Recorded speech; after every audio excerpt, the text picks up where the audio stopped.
Hi friends, வணக்கம். Welcome back to my channel. இன்றைக்கி நம்ம சேனலில் ரொம்பவே யூஸ்ஃபுல்லான டிப்ஸை தான் நான் ஷேர் பண்ணியிருக்கேன். ஸோ வீடியோ வந்து கண்டிப்பாக இன்ட்ரெஸ்டிங்காக இருக்கும் அப்படின்னு நினைக்கிறேன். இன்றைக்கி தான் நம்ம சேனலுக்கு நீங்கள் ஃபஸ்ட் டைம் வரீங்க அப்படின்னா மறக்காமல் நம்ம சேனலை வந்து சப்ஸ்கிரைப் பண்ணி வச்சுக்கோங்க. கூடவே பெல் ஐக்கானை ப்ரெஸ் பண்ணி ஆல் அப்படிங்கிற நோட்டிஃபிகேஷனையும் ஆன் பண்ணி வைங்க. அப்போ தான் நான் போடுற வீடியோஸ் எல்லாமே நீங்கள் வந்து மிஸ் பண்ணாமல் பார்க்க முடியும். இப்போ வாங்க நம்ம வீடியோக்குள்ளே போகலாம். இப்போ நம்ம ஃபஸ்ட்டு டிப் என்ன அப்படின்னு பார்த்துடலாங்க. இந்த மாதிரி அடிக்கடி நம்ம வீடுகளில் வந்து உருளைக்கிழங்கு பொரியல் வந்து நார்மலாகவே நம்ம செய்வோம் இல்லையா? ஸோ ஒரே மாதிரி வந்து செய்யாமல் சூப்பராக ஒரே ஒரு பொருள் வந்து சேர்த்துக்கலாம். என்ன அப்படின்னு பார்த்தீங்கன்னா, திக்கான தயிர் வந்து சேர்த்துருக்கோம்.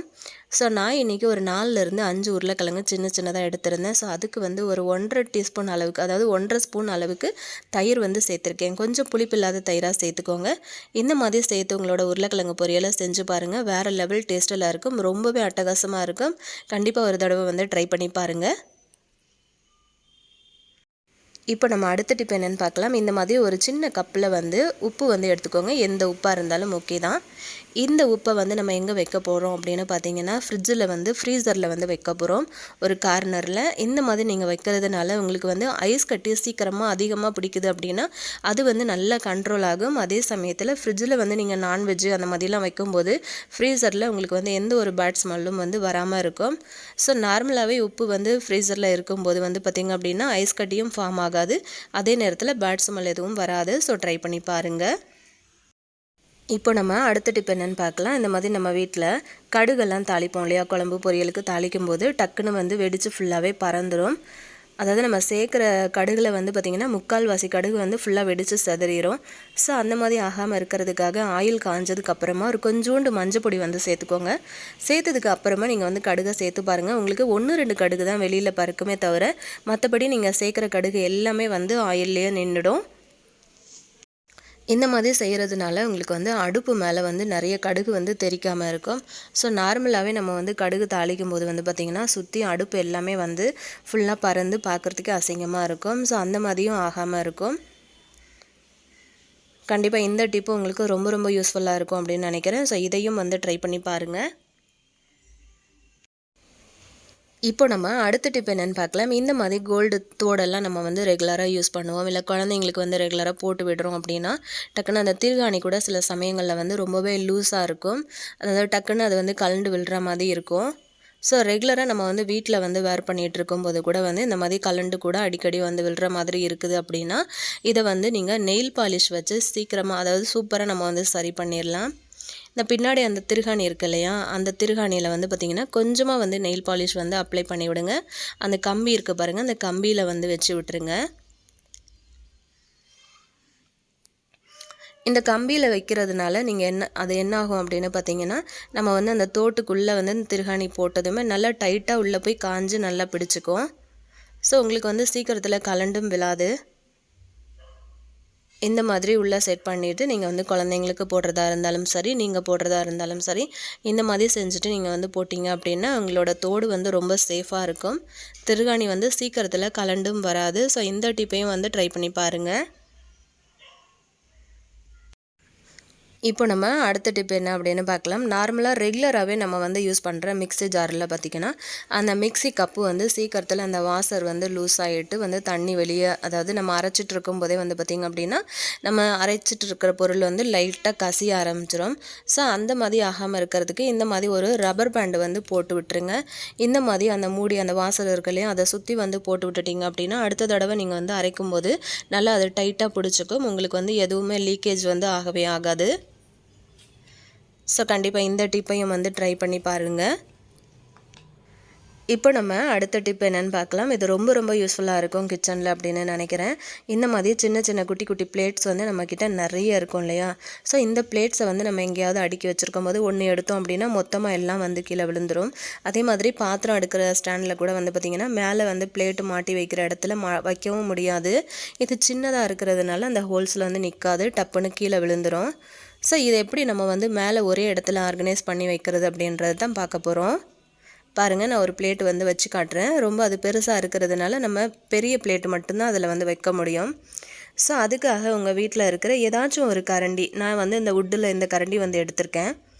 இதை வந்து நம்ம என்ன பண்ண போகிறோம் அப்படின்னு பார்த்தீங்கன்னா, இந்த கம்பி இருக்குது பாருங்கள், நடுவில் வந்து இந்த மாதிரி ஒரு கம்பி கொடுத்துருக்காங்க இல்லையா, அந்த கம்பிக்கும் இந்த முன்னாடி இருக்கிற கம்பிக்கும் நடுவில் வந்து வச்சு விட்டுருங்க.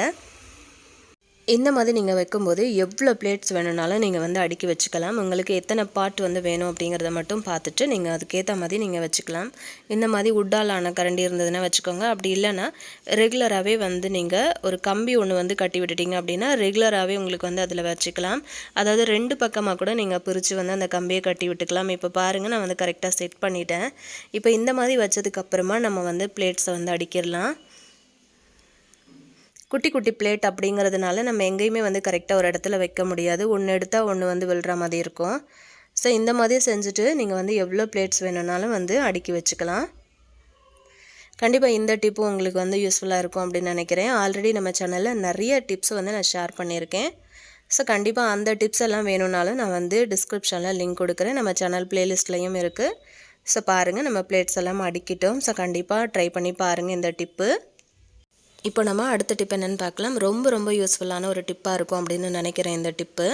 இப்போ வந்து கேரியரில் வந்து நம்ம குழந்தைங்களுக்கு ஸ்கூல் போகிற குழந்தைங்களா இருந்தாலும் சரி, ஹஸ்பண்ட் வந்து ஆஃபீஸ் போகிறாங்க, இல்லை நீங்கள் கூட ஆஃபீஸ் போகிறவங்களா இருந்தாலும் இந்த மாதிரி டிஃபன் கேரியரில் வந்து லஞ்ச் பேக் பண்ணி எடுத்துகிட்டு போகும்போது என்னாகும் அப்படின்னா, நம்ம வந்து மேலே இருக்கிற கேரியர், அதாவது மேலே இருக்கிற டிஃபனை வந்து ஓப்பன் பண்ணும்போது கீழே வச்சுட்டு இருக்க சாப்பாடு வந்து என்னாகும் அப்படின்னா கீழே வந்து அடியில் இந்த மாதிரி பிடிச்சிக்கும். இதுவே நீங்கள் சுட சுட ரைஸ் வைக்கிறீங்க, வச்சுட்டு மேலே டிஃபன் வைக்கிறீங்க அப்படின்னா ரைஸ் ஃபுல்லாக ஒட்டிகிட்டு இருக்கும். நீங்கள் வந்து ஒன்ஸு சாப்பிடும்போது எடுத்து வைக்கும்போது அது பார்க்குறதுக்கு ரொம்ப அசிங்கமாகவே இருக்கும். கீழே இடமும் வந்து வேஸ்ட் ஆகிடும். ஸோ அதை அவாய்ட் பண்ணுறதுக்காக உங்களோட டிஃபன் பாக்ஸ் மூடியோட அளவுக்கு வாழை இலை ஒன்று வந்து நான் இந்த மாதிரி கட் பண்ணி எடுத்திருக்கேன். எடுத்துட்டு நீங்கள் வந்து இந்த மாதிரி சாப்பாடு பேக் பண்ணும்போது அந்த சாப்பாட்டுக்கு மேலே அந்த வாழை இலையை வச்சுட்டு மேலே வந்து மூடி, அதாவது மேலே என்ன டிஃபன் வைக்கிறீங்களோ வச்சுட்டு நீங்கள் பேக் பண்ணி பாருங்கள். உங்களுக்கு வந்து ஒட்டவே ஒட்டாது. ரொம்ப சூப்பராக இருக்கும். ரொம்பவே யூஸ்ஃபுல்லான டிப்பாக இருக்கும்னு நினைக்கிறேன். ட்ரை பண்ணி பாருங்கள். இப்போ நம்ம அடுத்த டிப் என்னென்னு பார்க்கலாம். இப்போ குழந்தைங்களுக்கு நம்ம வந்து லஞ்ச் பாக்ஸ் வந்து பேக் பண்ணி கொடுக்கறதுக்காக லஞ்ச் பண்ணுறோம் அப்படின்னா, இப்போ நீங்கள் தயிர் சாதம் பண்ணுறீங்க அப்படின்னா இந்த மாதிரி ஒரு மெத்தடில் வந்து பண்ணி கொடுங்க. குழந்தைங்களுக்கு வந்து சாப்பிடும்போது உங்களோட தயிர் சாதம் வந்து காஞ்சு போகாது, நல்ல க்ரீமியாக சாப்பிட்றதுக்கே ரொம்ப டேஸ்ட்டாக நல்லாயிருக்கும். ஸோ தயிர் சாதம் வந்து எப்பவும் பண்ணும்போது கொஞ்சமாக வந்து இஞ்சியும் துருவி வந்து சேர்த்துக்கோங்க. சேர்த்துட்டு நல்லா அந்த இஞ்சி எல்லாம் நல்லா பொரிஞ்சதுக்கப்புறமா கொஞ்சமாக வந்து ஒரு 5-6 வேர்க்கடலை வந்து சேர்த்துருக்கேன். என் பையனுக்கு வந்து வேர்க்கடலை போட்டால் பிடிக்காது. ஸோ கொஞ்சமாக சேர்த்துருக்கேன். நான் வந்து மஞ்சத்தூள் சேர்த்துருக்கேன் இன்றைக்கி. எப்போவுமே வந்து பார்த்திங்கன்னா தயிர் சாதம் பண்ணும்போது மஞ்சத்தூள் நான் வந்து சேர்ப்பேன். ஏன்னா வந்து சளி பிடிக்காமல் இருக்கணும் அப்படிங்கிறதுக்காக. பார்க்குறதுக்கும் நல்ல கலர்ஃபுல்லாக ரொம்ப டேஸ்டியாகவே இருக்கும். கொஞ்சம் பெருங்காய பொடி வந்து சேர்த்துட்டு ஸ்டவ் ஆஃப் பண்ணிவிடுங்க. ஆஃப் பண்ணிவிட்டு நீங்கள் வந்து எடுத்து வச்சுருக்கிற தயிரை வந்து உள்ளே சேர்த்து கலந்து விட்டுருங்க. இப்போ இதுக்கு தேவையான அளவுக்கு உப்பு மட்டும் சேர்த்துருக்கேன். இப்போ வந்து உப்பு எல்லாமே சரியாக இருக்கான்னு செக் பண்ணிக்கோங்க. இப்போ சாதம் வந்து நம்ம சுட சுட போடுறோம், அவசரமாக காலையில் லஞ்ச் பேக் பண்ணுறீங்க அப்படின்னா இந்த மாதிரி நீங்கள் வந்து போட்டு கிளறும்போது அந்த தயிரை வந்து ஃபுல்லாகவே அந்த சாதம் வந்து அப்சர்வ் பண்ணிக்கும். ஸோ அதுக்காக வந்து நல்ல ஒரு 1/2 கப் அளவுக்கு காய்ச்சி ஆறின பால் வந்து சேர்த்துக்கோங்க. சேர்த்துட்டு இந்த மாதிரி நல்லா கலந்து கொடுத்துருங்க. நீங்கள் இப்போ எப்படி கலந்து கொடுக்குறீங்களோ அதே மாதிரியே இருக்கும் குழந்தைங்க சாப்பிடும்போதும். சாப்பாடும் வந்து பார்த்திங்க அப்படின்னா ரொம்பவே டேஸ்டியாக இருக்கும், பார்க்குறதுக்கே அட்டகாசமாக இருக்கும். சாப்பாடு வந்து காஞ்சே போகாது. ஸோ கண்டிப்பாக இந்த டிப்பையும் வந்து ஃபாலோ பண்ணி பாருங்கள். குழந்தைங்களுக்கு சாப்பாடு பேக் பண்ணும்போது ரொம்பவே யூஸ்ஃபுல்லாக இருக்கும் அப்படின்னு நினைக்கிறேன். இன்றைக்கி நான் ஷேர் பண்ண எல்லா டிப்ஸுமே உங்களுக்கு ரொம்ப யூஸ்ஃபுல்லாக இருக்கும் அப்படின்னு நினச்சிங்கன்னா கண்டிப்பாக உங்கள் ஃப்ரெண்ட்ஸ் அண்ட் ஃபேமிலி மெம்பர்ஸோட ஷேர் பண்ணி கொடுங்க. நம்ம சேனலையும் மறக்காமல் சப்ஸ்கிரைப் பண்ணி வச்சுட்டு பெல் ஐக்கானை ப்ரெஸ் பண்ணிக்கோங்க. ஆல் அப்படிங்கிற நோட்டிஃபிகேஷனையும் கொடுங்க. நான் நெக்ஸ்ட் டைம் போடுற வீடியோவையும் நீங்கள் வந்து மிஸ் பண்ணாமல் பார்க்க முடியும் ஃப்ரெண்ட்ஸ். தேங்க்யூ.